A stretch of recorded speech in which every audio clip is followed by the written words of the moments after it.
사사기 16장입니다.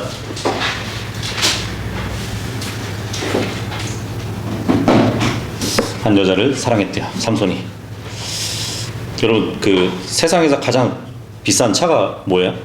세상에서 가장 비싼 차가 롤스로이스? 롤스로이스. 예, 로즈 누아르 드롭테일. 예, 뭐 이 이름으로 438억 원에 다른다 하더라고요. 초호화 코치빌드 뭐 모델이라고 하는데, 만약에 누군가가 여러분에게 이 최고급 자동차를 주면서 원하는 대로 이렇게 얼마든지 타고 다녀도 좋다고 하면 어떻게 생각하세요? 근데 딱 하나 문제가 있는데 브레이크가 되지 않아요. 예. 그럼 어떨까요? 근데 고칠 수도 없다고 하면 이 차를 타실 수 있겠어요? 그러니까 아무리 좋은 차라 하더라도 브레이크가 고장났다면 그것은 심각한 문제잖아요. 아무리 비싼 차라 하더라도, 아무리 성능이 좋다 하더라도 멈출 수 없는 차라면, 그렇게 폭주하는 차라면 탈 수 없을 거예요. 그죠? 그래서 잘 달리는 것도 중요하지만 안전을 위해서 더 중요한 것은 잘 멈출 수 있는 거란 말이죠. 신호등에 빨간불을 봤을 때 멈춰야 돼요. 그러니까 경고 표지판을 봤을 때 그 자리에서 멈춰 서는 것. 예. 단지 뭐 우리가 도로에서 만나는 상황만은 아니에요. 우리 인생도 그래요. 우리는 살아가면서 때로 이제 그런 경고의 사인을 받거든요. 가던 길을 멈춰야 할 때가 있다는 얘기예요. 하던 일을 그만둬야 할 때가 있다는 거지. 더 이상 반복하지 말아야 되는 잘못된 습관이 있습니다. 예. 더 이상 넘어가지 말아야 하는 그러한 유혹이 있는 것이에요. 아, 이제 더 이상 안 돼. 거기서 그만 멈춰야 하는 경우가 있다는 얘기죠. 그런데 우리가 그 경고를 무시하고 그 조언을 귀담아 듣지 않고 내 욕심대로 살아가면서 거기서 멈추지 않는다면 그 결과를 피할 수는 없을 거예요. 그죠? 근데 오늘 이제 함께 나눠볼 사사기 16장의 삼손의 이야기가 그런 이야기예요. 그러니까 삼손은 잘못된 삶의 태도를 바꾸지 않아요. 여전히 눈에 보이는 것을 따라서 자기 눈에 기뻐하는 것을 위해서 살던 그대로 살게 됩니다. 뭐 tim낫의 필리스테아 여자와 결혼을 하면서 겪었던 어려움이 있었죠. 또 아픔이 있었어요. 그러니까 삼손에게 좋은 경험이 되거나 삶을 돌이키는 계기가 되지는 않았어요. 그러니까 삼손은 그대로예요. 여전히 자기 눈에 기뻐하는 것을 따라 살아간 것이에요. 그러니까 좋아진 것이 없고 오히려 더 안 좋아진 것 같아요. 그래서 자신이 좋아해서 결혼했던 그 여자의 죽음과 또 그 일로 벌어진 일들을 겪으면서 정말 그 가운데 하나님의 능력을 또 받았었잖아요. 그죠? 근데 그러한 은혜로운 일들도 받았는데 그 일을 통해서 삼손이 배운 것은 아무것도 없었어요. 그러니까 이제 더 가면 되는데 거기서 멈춰야 하는데 그 한계선을 넘어간 거예요. 그래서 삼손은 위험에 자신을 방치하고 결국 비참한 결과를 거두게 됩니다. 그래서 오늘 본문에서 이제 또 반복되는 삼손의 어리석은 모습을 우리가 보면서 우리는 삼손과 같이 유혹에 대해서 방심하고 또 가볍게 여기는 그 태도는 우리 삶에 없는지 이것을 돌아보길 원하는 것이에요. 그래서 유혹의 무서움을 다시 기억하고 유혹을 경계하고 유혹에 넘어가지 않는 우리 모두가 되었으면 좋겠습니다. 그래서 오늘 본문은 삼손이 두 명의 여자를 만나면서 있었던 일을 기록하고 있어요. 그래서 삼손이 만난 여자를 기준으로 나누어 가지고 살펴 올라갑니다. 먼저 이제 삼손이 만난 첫 번째 여자예요. 예, 다 피셨으면 1절하고 2절 읽겠습니다. 시작. 그때 삼손이 가자로 갔는데 거기서 한 창녀를 보고 그녀에게로 들어갔더라. 그리고 그것이 가자족들에게 알려지며 말하기를 삼손이 이리로 왔도다 하였더라. 그러자 그들이 그를 포위하며 밤새 도시 대문 안에서 그를 숨어 기다렸으니 밤새 조용히 있으며 말하기를 날이 밝을 때 아침에 우리가 그를 죽이리라 하였더라. 예. 삼손이 이제 가자라는 지역으로 내려가요. 이 필리스테아는 주요 도성이 5개가 있어요. 근데 이 가자는 5개의 도성 중에서 가장 남쪽에 위치한 곳이거든요. 요즘 뭐 현대 가자지구 아시죠? 예, 많이 들어보셨죠? 삼손이 필리스타 지역에 이렇게 깊숙한 곳까지 들어왔다는 것이 뭔가 큰 사건이 벌어질 수 있을 거라는 것을 또 암시해주고 있거든요. 뭐 삼손이 무엇 때문에 이 가자에 왔는지는 알 수 없지만 삼손의 지금 상황은 굉장히 위험하고 조심스러운 상황이에요. 그죠? 그 소문을 듣고 사람들이 잠복하고 있잖아요. 근데 삼손은 이 상황에 대해서 전혀 신경을 쓰지 않는 것 같아요. 그렇죠. 혼자서 필리스타인 1000명을 때려 죽였었잖아요. 그런 삼손인데 무엇이 걸리겠어요. 그죠? 그래서 삼손은 이 필리스타의 눈치를 보지 않고 자기 마음대로 막 돌아다녀요. 근데 그런 삼손의 시선을 사로잡은 것이 있었어요. 삼손은 가자 지역에 있는 창녀를 본 거예요. 그러니까 삼손은 또다시 여자를 보았고요. 그 본 것을 자기 기쁜 대로 행합니다. 그러니까 삼손은 자기의 성적인 욕구를 채우기 위해서 몸을 파는 여자와 함께 하는 것이에요. 그래도 이전에 삼손이 팀낫의 여자를 좋아했을 때는 결혼이라는 형식을 갖추기도 했었잖아요. 근데 지금 삼손에게는 그런 것이 없어요. 그러니까 가자에 있는 창녀가 삼손의 눈에 들어왔고요. 이 여자는 삼손에게 있어서 그저 욕망의 대상일 뿐이에요. 그러니까 여전히 내 눈에 기뻐하는 것을 쫓아가지고 결정하고 행동하는 그런 충동적인 삼손의 모습을 볼 수 있다는 것이에요. 여기에는 어떤 사랑이나 뭐 로맨스가 없어요. 그냥 동물적인 그 본능, 타락한 인간의 본성만 있을 뿐이에요.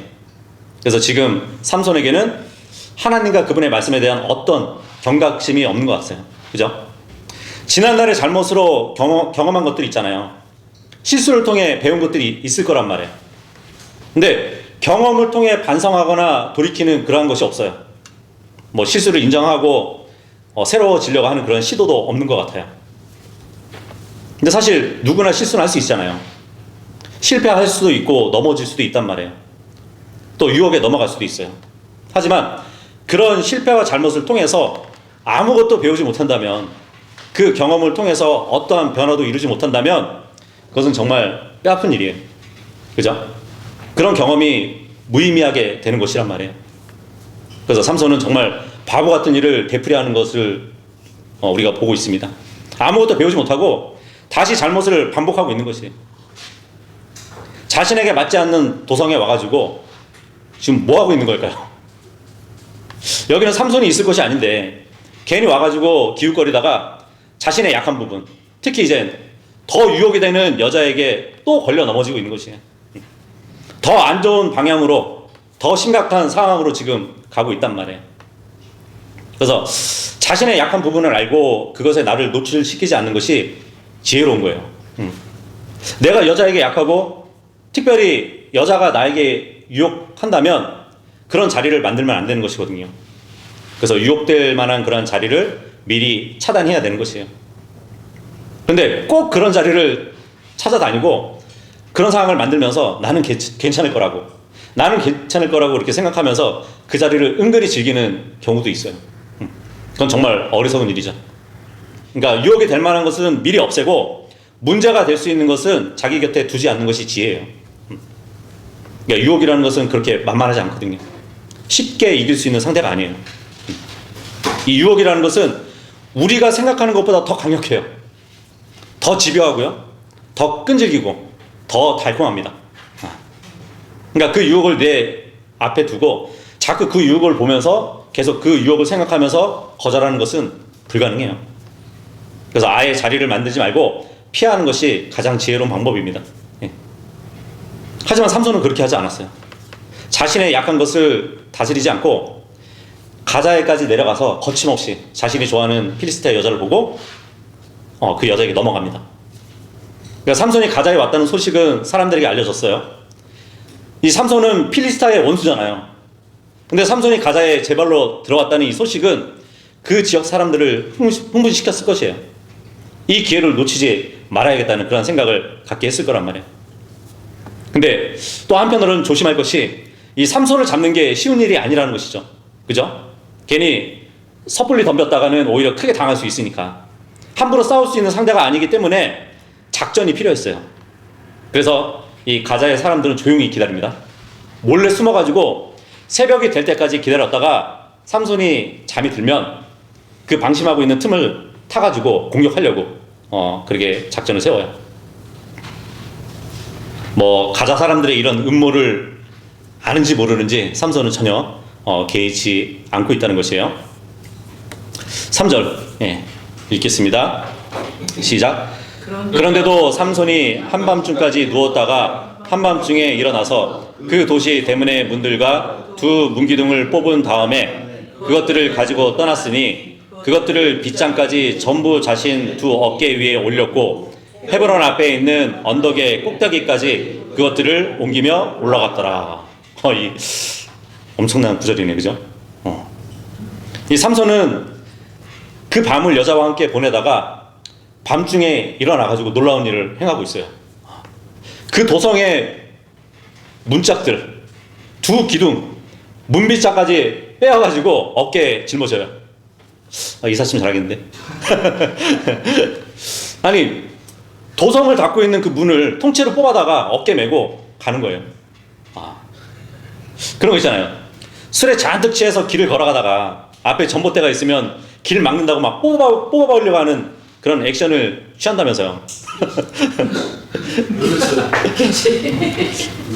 지금 삼손이 그런 경우예요. 나는 내가 가고 싶은 길을 내가 가고 싶을 때 간다 이거예요. 그런데 성문이 지금 삼손을 막고 있잖아요. 그러니까 성문을 뽑아버린 거예요. 굉장히 황당한 모습이죠. 뭐 성문이 어느 정도 크기였는지 정확히 알 수는 없지만 대략 가로로는 3m, 세로로는 7m 정도의 문짝이에요. 한 짝이. 근데 그 문짝 두 개하고 두 기둥하고 문빗장을 들고 가는 거예요, 지금. 무게로 따지면은 2톤, 2000kg을 짊어지고 가는 거란 말이에요. 엄청난 힘이죠. 그러니까 사람이 들고 다닐 정도의 크기하고 무게는 아니란 말이에요. 정말 상식으로 이해하기 어려운 일을 지금 보여주고 있는 것이, 누가 봤으면 아마 입이 다물어지지 않는 광경이었겠죠, 그죠? 그래서 아마도 매복해 있던 사람들은 어떻게 생각했을까요? 어떻게 했다는 다른 이야기가 없어요. 성문을 뽑아 들고 다니는 그 사람과 싸우고 싶었을까요? 이런 사람을 잡는다니 엄두가 나지 않았을 거란 말이에요. 이렇게 무시무시한 괴력으로 성문짝을 뽑은 삼손은 그 모든 것을 메고 헤브론 앞에 언덕 꼭대기까지 갑니다. 가자에서 헤브론까지의 거리가 어느 정도인지 아세요? 60km요. 60km 정도가 돼요. 근데 그 길이 또 해안선에서 이제 산악의 고지대로 이루어져 있어가지고 험한 길이에요. 근데 삼손은 그 무거운 것을 들고 60km 이상을 걸어가지고 산 꼭대기까지 올라갔다는 얘기예요. 엄청난 일이죠. 근데 삼손은 왜 성문짝을 들고 이 험한 길을 걸어갔을까요? 뭐 추가적인 언급이나 이제 힌트가 없기 때문에 알 수는 없어요. 뭐 삼손이 가자로 간 것 자체도 우리가 알 수 없는 일이고 왜 이런 일을 했는지는 몰라요. 그러니까 의문투성이긴 한데 다만 이제 삼손의 의도는 모르겠지만 그 결과만 두고 짐작해 봤을 때 이 성문을 가지고 있는 상징적인 의미가 있어요. 그러니까 삼손이 가자의 성문을 뜯어다가 이스라엘 가운데 있는 헤브론에 가지고 놓았다는 것, 필리스타 입장에서는 상당히 자존심이 상하는 일이거든요. 자기들이 통치하고 있는데 이스라엘을. 그뿐만 아니라 이제 이 일을 통해 가지고 다시 분명하게 드러나는 것이 뭐냐면 삼손이 가지고 있는 힘이 정말 보통이 아니라는 것이에요. 그죠? 이스라엘 입장에서는 이런 엄청난 힘이 있는 판관이 있다는 얘기예요. 자, 그런데 이 힘을 제대로 쓰고 있지는 않아요. 그죠? 여전히 이스라엘은 필리스타의 압제를 받고 있다는 것이에요. 이렇게 힘센 판관이 있는데도 불구하고 하나님이 이스라엘을 위해서 엄청난 능력을 허락하셨어요. 그런데 그 능력은 지금 엉뚱한 곳에서 낭비되고 있는 것이에요. 그죠? 자, 어찌되었든지 힘 자랑을 제대로 한 이 삼손은 두 번째 여자를 만납니다. 뭐 여자들 중에서 유일하게 이름이 언급된 데릴라예요. 근데 이 데릴라라는 이름은 매달아 둔 먹이라는 의미를 갖고 있는데 이 이름이 음탕한 또 연약한이라는 뜻의 셈조어에서 온 이름이라고 보시면 됩니다. 4절 읽겠습니다. 시작. 그리고 난 후에 이러한 일이 있었으니 그가 소렉 골짜기 가운데 있는 한 여자를 사랑하였는데 그녀의 이름은 데릴라였더라. 이 데릴라에 대한 정보는 뭐 소렉 골짜기에 살았다는 것밖에 없어요. 그래서 이 데릴라가 정확히 어느 나라 사람인지는 알 수 없어요. 그래서 두 가지 견해가 있습니다. 이 데릴라가 이스라엘 사람이라는 견해하고 필리스타인이라는 견해가 있어요. 이스라엘 사람으로 보는 이유는 세 가지로 볼 수 있거든요. 첫 번째는 이 데릴라라는 이름이 이스라엘을 포함한 셈족의 이름이라는 것이에요. 네. 이스라엘을 포함한 셈족이 사용하는 이름. 그리고 두 번째는 이 여자가 살았던 곳이 이스라엘 지역인 소렉 골짜기예요. 그리고 세 번째는 이 데릴라는 삼손의 여자들 중에서도 유일하게 이름이 나온단 말이죠. 그래서 이 세 이유를 들고 이 데릴라가 이스라엘 사람이라고 이렇게 얘기를 합니다. 자, 그런데 같은 반론을 언급하는 사람들은 이 데릴라는 필리스타 여자다 이렇게 얘기를 해요. 왜냐하면 첫 번째, 당시 필리스타인도 셈족의 이름을 사용했어요. 그리고 두 번째는 당시 필리스티아 사람도 이미 소렉 골짜기에 들어와 살고 있었어요. 그리고 세 번째는 이 데릴라의 이름을 언급한 이유는 이스라엘 사람이라기보다는 그 여자가 이 이야기에서 차지하는 비중이 크기 때문이다. 예, 이렇게 보고 있는 것이 어느 쪽이 더 설득력이 있나요? 만약 데릴라가 이스라엘 사람이라면 이전에 유다 사람들이 삼손을 필리스타에게 넘겨줬던 것처럼 이 데릴라도 동족을 배신하는 역할을 하게 될 것이에요. 근데 만약 데릴라가 필리스티아 사람이라면 삼손이 만나는 여자들은 모두 필리스티아 여인들이 되겠죠. 그렇다면 필리스티아 여자만 특별하게 좋아하는 삼손의 취향을 우리가 또 볼 수 있겠죠. 이 삼손은 거듭해가지고 필리스티아 여자를 따라다니면서 자신의 욕망을 채우기 위해서 살았던 본능에 충실한 사람이었던 것이에요.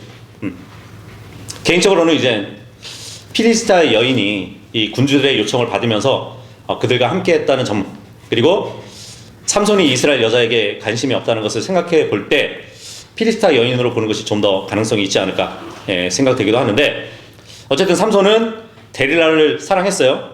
사랑했지만 데릴라는 삼손을 이용합니다.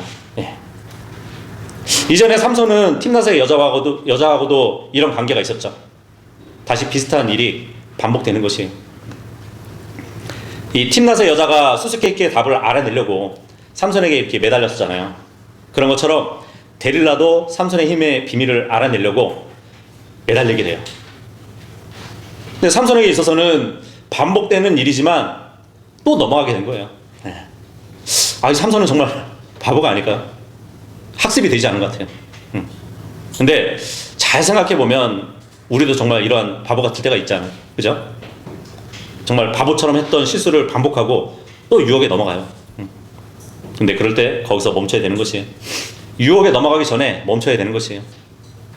죄를 향해서 나아가지 말고 더 생각을 키우지 말고 행동을 옮기지 말고 거기서 멈춰야 되는 것이에요. 5절 읽겠습니다. 시작. 그러자 필리스타인들의 군주들이 그녀에게 올라와서 그녀에게 말하기를, 그를 유혹하여 그의 엄청난 힘이 어디 있는지, 우리가 어떤 방식으로 그를 대적하여 승리하고 우리가 그를 결박하여 그를 괴롭게 할 수 있을지 알아보라. 그리하면 우리가 각자 너에게 은하 1,100개를 주겠노라 했더라. 삼손은 멈추지 않았어요. 그래서 어떤 일을 겪게 되냐면, 이 필리스타인들의 군주들이 힘으로 맞서서는 삼손을 이길 수 없다는 것을 알고 이 필리스타 군주들이 데릴라를 끌어들입니다. 데릴라를 찾아가서 그 여자가 거절할 수 없는 제안을 해요. 이전에 필리스타인들은 팀낫의 여자를 협박해가지고 원하는 것을 얻었었죠. 근데 이번에는 협박이 아니라 돈을 주면서 돈으로 원하는 것을 얻으려고 합니다. 그래서 데릴라에게 이제 삼손의 비밀을 알아내면 각각 은 1,100개씩 주겠다고 해요. 이 당시에 1년 동안 일해가지고 받는 임금이 일반적으로 은 10개였어요. 바로 다음 장 이제 사사기 17장에 보잖아요. 거기 보면은 이제 집안에 한 제사장을 세우면서 임금을 약속하는데, 그 장면에 보면은 1년의 임금으로 은 10개를 제안을 하거든요. 근데 지금 데릴라에게 얼마를 약속하죠? 1,100. 삼손의 비밀을 알아내면 110년 동안 일한 금액을 받을 수 있는 거예요. 그죠? 그것도 한 사람에게 그만큼의 금액을 받는 것이. 근데 데릴라에게 지불된 이 돈이 세켈로 따지면은 5,500 세켈이거든요. 물론 이제 데릴라를 찾아온 군주들이 몇 명인지 알 수 없지만 이 필리스타는 5도성을 갖고 있다 그러잖아요. 그렇다면은 아마 5명의 군주가 이 돈을 모아서 주었을 거라고 추측하게 됩니다. 예. 5명. 이 5는 죽음의 숫자잖아요. 이 삼손의 앞날을 예견해 준 것 같아요. 그래서 이 모든 군주에게 그 돈을 받으면 정말 상상을 초월하는 엄청난 금액이 된단 말이에요. 이 엄청난 금액을 약속받은 데릴라는 곧장 작업에 들어가게 됩니다. 6절 시작. 그러자 데릴라가 삼손에게 말하기를 제가 당신께 간구하오니 당신의 엄청난 힘이 어디에 있는지 무엇으로 당신이 결박되면 당신을 괴롭힐 수 있는지 제게 알려주소서 하였더라. 예. 지금 데릴라는 다른 어떤 계획이나 속임수가 없이 정면으로 승부를 합니다. 뭐 유도신문을 하거나 다른 미끼를 던지지 않아요. 직접적으로 그냥 자기가 원하는 것을, 알고 싶은 것을 물어봐요. 어떻게 하면 결박하고 굴복할 수 있는지 방법을 말하라고. 그러니까 도발적이고 이 위험한 질문에 어떻게 대답하는 것이 정상인 것 같아요? 그걸 왜 당신이 궁금해하냐고. 그런 것을 알 필요 없다고. 그죠? 단호하게 선을 그어야 됐단 말이에요. 근데 삼손은 어떻게 대처하죠? 어떻게 응답을 하는지 보겠습니다. 7절에서 9절까지 시작. 그러자 삼손이 그녀에게 말하기를 만일 그들이 결코 마른 적이 없는 푸른 버들나무 가지 7가닥으로 나를 결박한다면 그때는 내가 약해져서 여느 남자와 같이 되리라 하였더라. 그때 필리스타인들의 군주들이 마른 적이 없는 푸른 버들가지들 7가닥을 가지고 그녀에게 올라왔더라. 그리하여 그가 결박하였더라. 이때 침실 안에는 그녀와 함께 거하면서 숨어 기다리는 남자들이 있었더라. 그런즉 그녀가 그에게 말하기를 삼손이여 필리스타인들이 당신께 임하였나이다 하였더라. 그러자 그가 마치 삼실 오라기가 불에 닿게 되면 그것이 끊어지는 것 같이 버들 가지들을 끊었더라. 그렇게 하여 그의 힘이 알려지지 아니하였더라. 이 푸른 버들 가지들로 나를 결박한다면 약해진다고 거짓말을 했죠. 이 푸른 버들 가지들은 이제 막 꺾어낸 식물, 그 섬유를 말하는 거거든요. 근데 이게 중세 유럽에서는 이제 활시를 만드는데 썼던 재료예요. 근데 삼손은 이제 첫 번째 대답에 이미 진실을 일부는 노출하고 있는 것이에요. 여기 7이라는 숫자가 나오잖아요. 나중에 19절로 가면 7탈의 머리카락과 또 연결이 됩니다. 10절에서 12절 시작. 그리고 나서 데릴라가 삼손에게 말하기를 보소서 당신은 저를 놀렸으며 저에게 거짓들을 알려주었나이다. 이제 제가 당신께 간구하오니 무엇으로 당신이 결박될 수 있는지를 저에게 말해주소서 했더라. 그러자 그가 그녀에게 말하기를 만일 그들이 결코 사용한 적이 없는 새 밧줄로 나를 단단히 결박한다면 그때 나는 약해져서 여느 남자와 같이 되리라 했더라. 그러므로 데릴라가 새 밧줄들을 가져와서 그것으로 그를 결박하고 그에게 말하기를 삼손이여 필리스타인들이 당신께 임하였나이다 하였더라. 그런데 그 침실 안에는 숨어 기다리는 자들이 있었더라. 그리하여 그가 자기 두 팔에서 그것들을 실같이 끌어냈더라. 처음에 속았던 이 데릴라가 당신은 저를 놀렸다고 했죠. 근데 이 놀렸다는 말이 이 먹히드잖아요. 조롱한다는 말. 근데 이 히브리어의 의미를 보면은 엉덩이를 치켜 세우다는 의미가 있어요. 저 앞에서 누가 뒤돌아가지고 엉덩이를 치륵치륵 하면 그런 놀림 아시죠? 그런 의미가 있다는 얘기예요. 근데 여기 11절 보니까 한 번도 써보지 아니한 새 밧줄이 또 언급이 되죠. 근데 이것도 일부적으로 삼손이 답을 가르쳐 준 거예요. 한 번도 써보지 아니한 새 밧줄을 언급하는데 한 번도 깎지 않은 삼손의 머리카락을 암시하는 표현이란 말이에요. 그래서 마지막으로 13절에서 삼손은 자신의 비밀이 머리카락과 연관된다는 것을 밝힙니다. 그러니까 삼손은 이전처럼 수수께끼로 재미를 보고 데릴라는 멍청했기 때문에 이 사실들을 조합하는데 실패했을 뿐이에요. 13절 14절 시작. 그러자 데릴라가 삼손에게 말하기를 지금까지도 당신은 저를 놀렸으며 저에게 거짓들을 알려주었나이다. 무엇으로 당신이 결박될 수 있는지 저에게 가르쳐주소서. 이에 그가 그녀에게 말하기를 만일 네가 짜서 만든 천으로 나의 머리 7타래들을 엮는다면 그리 되리라 하였더라. 그러자 그녀가 그것을 고정핀으로 고정시키고 그에게 말하기를 삼손이여 필리스타인들이 당신께 임하였나이다 하였더라. 이에 그가 잠에서 깨어나 배틀체에 달린 고정핀과 짜서 만든 천을 달고 나가버렸더라. 삼손이 이 위험한 질문을 가지고 장난을 계속 치고 있어요. 재미삼아서 마치 7 고개식으로 대답을 하고 상대를 놀리고 있는 거예요. 근데 3번이나 이와 같은 장난을 계속 반복하면서 즐기고 있어요. 이 비슷한 사건이 3번이나 반복되는데 그러면서 발전되는 것이 또 있어요. 첫 번째는 일이 반복될수록 데릴라의 재촉은 더욱더 강해져요. 그죠? 그리고 삼손의 거짓말에 대한 불평도 점점 강해집니다. 그러니까 데릴라의 입장에서는 굉장히 약이 오르는 일이죠. 그리고 두 번째 일은 반복이 될수록 삼손의 거짓말이 점점 더 위험해져요. 그래서 세 번째로 거짓말할 때는 머리털까지 언급하는 아슬아슬한 그런 과정을 거치는 것을 볼 수 있어요. 그리고 세 번째는 이 일이 반복될수록 삼손의 경계심은 점점 더 약해져요.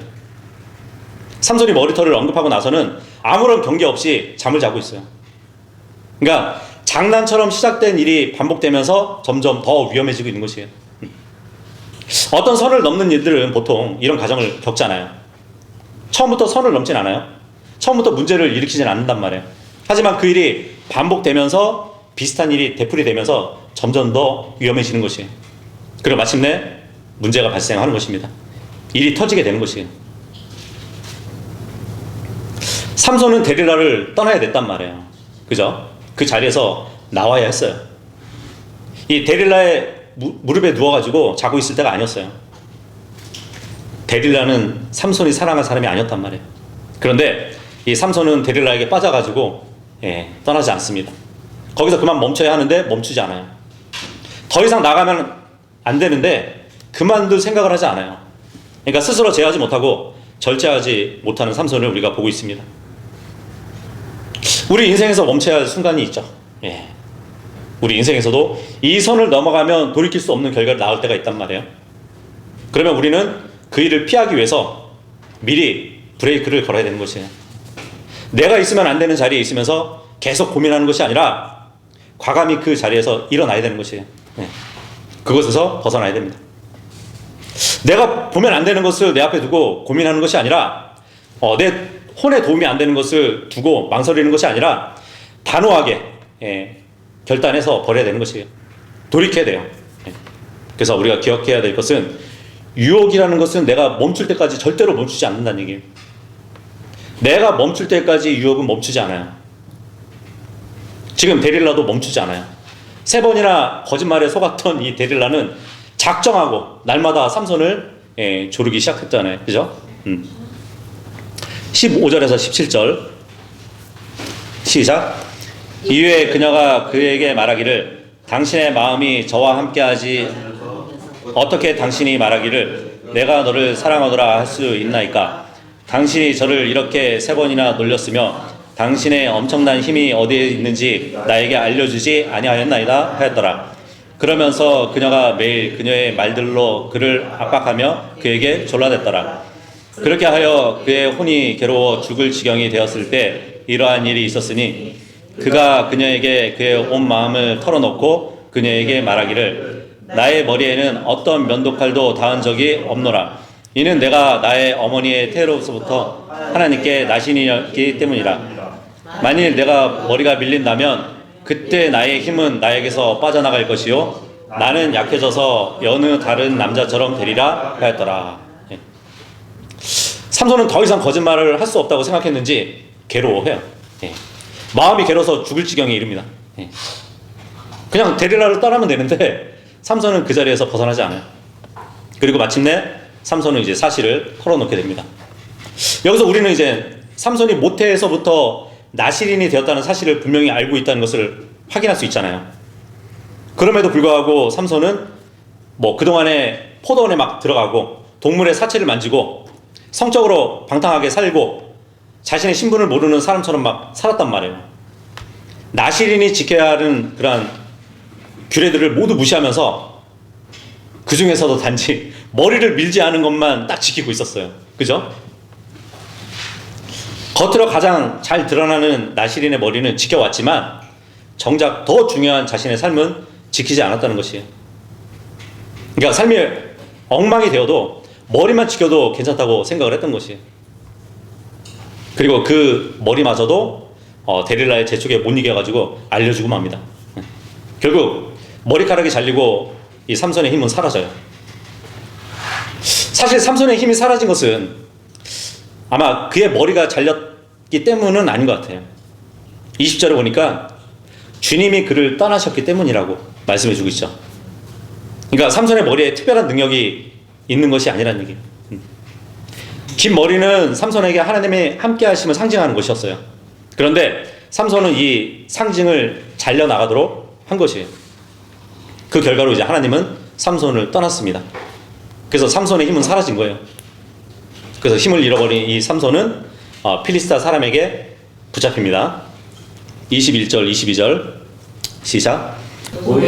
필리스타인들이 그를 붙잡아 그의 두 눈을 뽑아버렸으며 그를 가자까지 데리고 내려가 그를 놋 족쇄들로 결박하였더라. 그 후에 그는 감옥 안에서 맷돌질을 하였더라. 하지만 그의 머리가 밀린 뒤에 그의 머리에서 머리카락이 다시 자라기 시작하더라. 예. 필리스타인들은 이제 삼손의 눈을 뽑아버렸어요.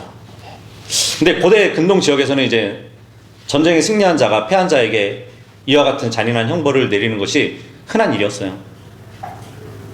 뭐 유다의 마지막 왕이었던 시드기야도 이 네부카드네자르에게 잡혔을 때 두 눈을 뽑혔죠, 그죠? 그리고 바벨론으로 끌려가기도 했었단 말이에요. 근데 삼손이 당한 이런 형벌은 그가 안목의 제약에 빠진 당연한 결과라고 할 수 있어요.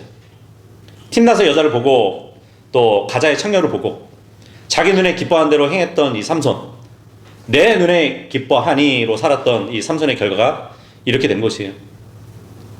눈을 뽑히고 말았단 말이에요. 눈에 기뻐한 대로 행한 결과예요. 그래서 이제 삼손은 더 이상 자기 눈에 기뻐하는 대로 할 수가 없어요.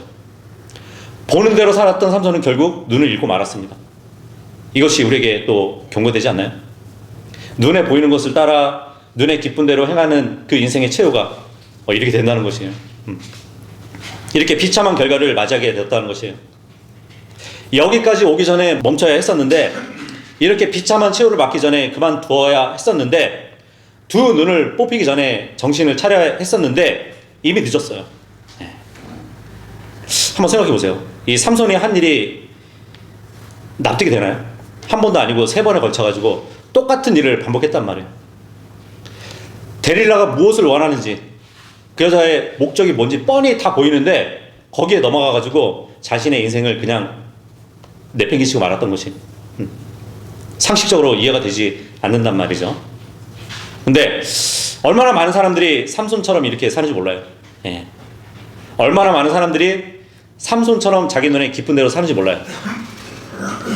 지금 당장 죄를 즐기는 것이 좋으니까, 죄가 주는 즐거움과 만족이 있으니까 그 죄에 매여가지고 거짓된 만족과 쾌락에 눈이 멀어 있는 것이에요. 그러다가 결국 두 눈이 뽑히게 되는 것이에요.